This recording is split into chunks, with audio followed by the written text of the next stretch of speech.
right, so what you can see here are two pack systems that I put together. This is the one that I've been using. This is the Sierra Designs High Route 2 tarp, which weighs 1 pound, 4.8 ounces. And interestingly, I got another shelter here. This one is called the Gear X Pro Mid 2 in DCF. And interestingly, it also weighs 1 pound, 4.8 ounces. So they weigh exactly the same thing.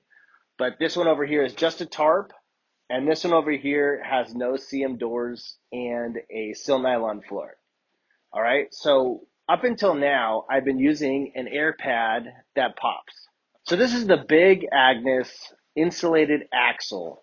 Okay, this is the long wide version, and interestingly, it weighs exactly the same amount as this. This is the Thermarest NeoAir Xtherm. Okay, this is a very warm air pad. It's one of the warmest air pads out there, but I can actually feel my hand getting warm just putting my hand on it. But the reason I got it is because it's got a 70 denier vinyl bottom. Okay, so this bottom on the air pad, it doesn't pop.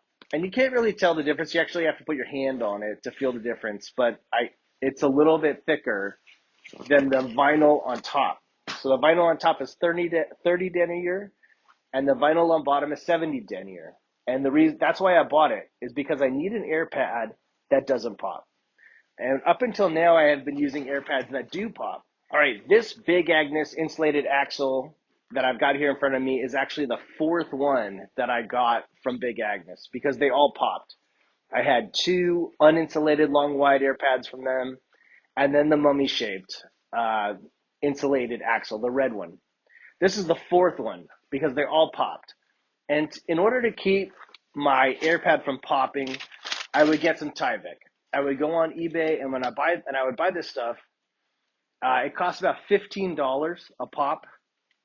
But what it does is it prevents my air pad from popping because it has kind of a metallic foil property to it that smooths out all the pebbles and sharp sticks on the ground and prevents my air pad from popping. So since I had an air pad that would pop, I would provide my own Tenfler. I would buy Tyvek. I would also bring 2 pieces of Evazote here and a tarp. So you can see how that's 4 pieces of kit. And the Evazote has to go on the outside of my pack. I would even carry the Tyvek in the front pocket of my pack on the outside of the pack. So it has a lot of moving parts, and this is what I would use up until now. But I purchased this shelter over here, the Gear X Pro Mid 2.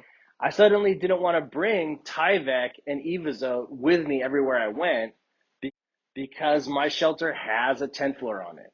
And so it compelled me to get a new air pad that doesn't pop so that I can leave the Tyvek at home.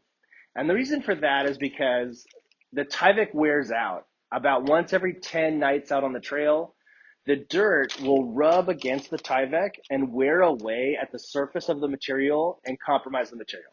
And that's also true with DCF and a lot of other ultra lightweight materials, is that what really puts wear and tear on your ultralight materials is the dirt, and it rubs away at it, and it rubs away at the surface of the material and wears it out and puts holes in it, and it makes it so that it doesn't work anymore. It's compromised.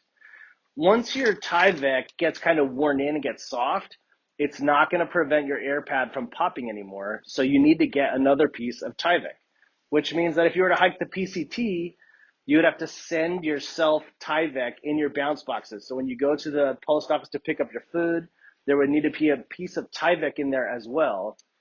And it's made out of plastic, and that's a waste of resources. You'd have to throw out the Tyvek each time you get a new piece.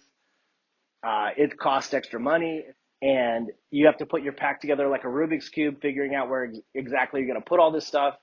It's a lot easier just to have an air pad and a shelter instead of a tarp, an air pad, Tyvek, and Evazote. Now, if I added a quilt to this, that would include the straps, the buttons, the beanie, the hoodie, the long johns, and the sleep socks. So if I use a tarp with Evazote and Tyvek and air pad, a quilt, beanie, hoodie, long johns, sleep socks, etc., it gets up to about a dozen pieces of kit. Where if I just use a mummy pad, a mummy bag, a sleeping bag, and a shelter, that's only 3 pieces of kit in comparison to 12. All right, so it's a much simpler pack system with much fewer moving parts, way less fiddly bits, way less ditties, way less gear to deal with, way less of a puzzle as far as figuring how to put it in the pack, much stealthier, much more mobile, easier. And you can clearly see my elbows are touching the ground.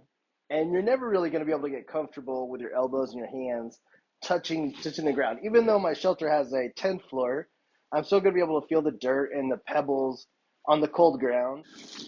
Yeah, and you can see how my knee is falling off the side. All right. But the thing is that this is a mummy pad with an emphasis on the word mummy. It's a mummy pad that goes with a mummy bag. So I've got a mummy bag, and I'll show you what I mean. All right, so you see how now that my arms are inside of the mummy bag, they're lifted up off of the dirt. And I can roll around, and I'm still in the mummy, all right? So my knee is hanging off the side, but it's held in place by the mummy bag. Like where my knee is sticking off the side here, the down is puffy. And so it's keeping me warm on top and on bottom a little. If you switch to a quilt, you'd be saving a half a pound of weight by using a quilt instead of a sleeping bag. But it doesn't make any sense because you would need the long, wide air mat, and that adds a half a pound to your pack anyway. If you used a quilt instead of a mummy bag, you'd be decreasing the weight of your installation, but you need the long, wide air mat to sleep in a quilt. So you're adding a half a pound to the air mat, so you're adding the same amount of weight to your mat. So you either can bring a half a pound of extra warm, fluffy insulation that helps you fall asleep, or you can bring another half a pound of plastic vinyl insulated air mat with you, which doesn't really make a lot of sense. You'd be better off bringing the insulation. So the mummy bag with the mummy pad, that system has way fewer bells and whistles. It's got way fewer moving parts. It's much easier to manage and pack away and figure out where you're going to put it in your pack than having a dozen different parts. You use a long wide air mat that's going to pop, then you need Tyvek, Evazode, and a tarp. That's 12 items that can be replaced by only 2 or 3. You could just go with the mummy bag, the mummy pad, and the shelter and be done with it. If you've got an air mat that doesn't pop, and the Xtherm, it doesn't pop.